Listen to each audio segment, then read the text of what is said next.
sobrang na-appreciate ko yung binigay mo.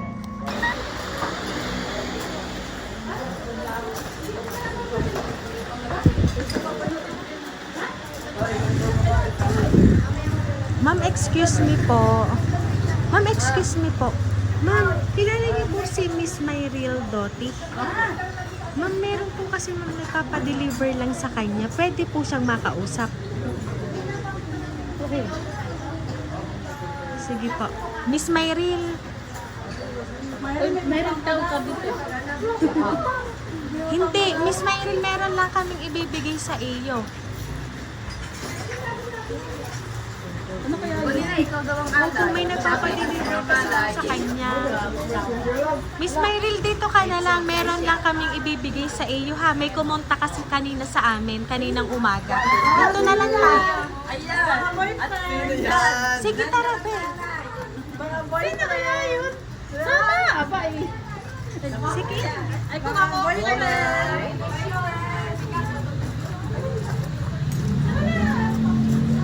Sige, dito.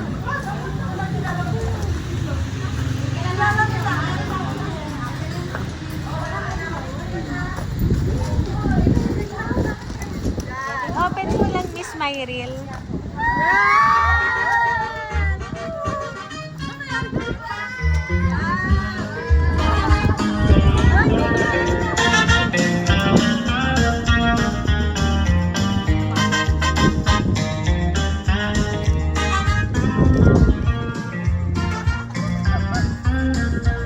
Ayan. Ayan, so Miss Mayril, congratulations. Ayan. So Miss Mayril, congratulations on your graduation today. Ayan, ito ang balloons para sa'yo.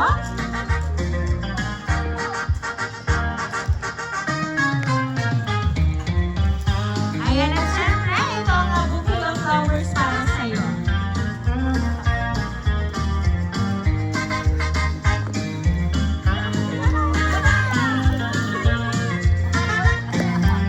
Ayan, at syempre, meron kang makatanggap na libreng money para sa'yo.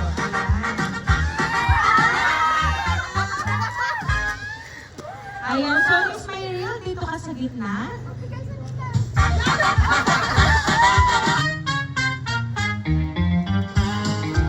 Hello sa'yo, Mayril. Congratulations na agad. You did it. So, ayun na nga, nakagraduate ka na. At syempre, meron kang sabit na medal. Ingatan mo palagi ang sarili mo, ha? Kakain ng 3 beses sa isang araw. Hindi iisang beses sa isang araw. Ano nga? Huwag pabayaan ang sarili, lalo pa at magka-college ka na. Iba na ang sistema doon. Good luck sa iyong college journey. Sana ay matupad mo ang iyong mga pangarap. Ika nga sa kasabihan, malayo pa, pero malayo na. Sobrang proud na proud ako sa'yo, kahit hindi mo ako kilala. Proud ako dahil napakagaling mo. To all your efforts, struggles, and hard work, deserve to recognize. You did well, Mayril. Huwag mo na akong kilalanin. Hindi ko na rin masyado pakakahabaan pa. You know the rest. Yun lang. Congrats ulit. Love ya. Nagmamahal, your secret admirer. Ayan. So, Miss Mayril, ano ba yung gustong sabihin mo para sa iyong secret admirer? Ngayong nagpadala ng sorpresa ngayong graduation mo.